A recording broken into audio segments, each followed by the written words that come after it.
Sinomlando TV. Sanibonani, igama lami nguCwasile Ngwambutho, ngihlala kaNyuswa njengoba namhlanje sila kaGwala eMaqadini endaweni esakhelene nayo uNyonyuswa.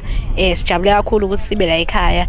Sibonge nje nokuthi umakoti wala ekhaya uze wayiphatha kahle waze wasimema nathi njengeintombi ezinye. Gqugquzela nje ukuthi ezinye intombi nazo ziphathe kahle ukuze ngelinye ilanga nazo mangabe ukuthi ithola abayeni abazobaphatha kahle. Ngiyakubongela nje makoti ukuthi nawe Gwala ukuthi nje niphathane kahle nomakoti naze nafike ekugcineni. Sanibonani, igama lami Aphiwa Kutazi, ngiqhamuka eNtshanga esikhelekehleni.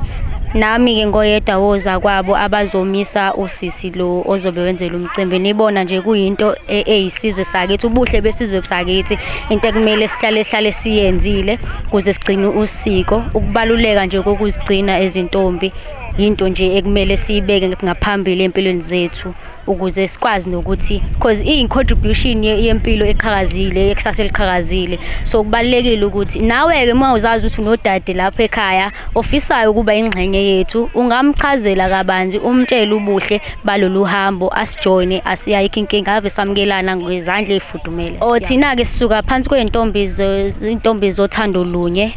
Unomehlo wethu umama uMseswa wasesikhelekehleni oshadile othwele. Siyabonga.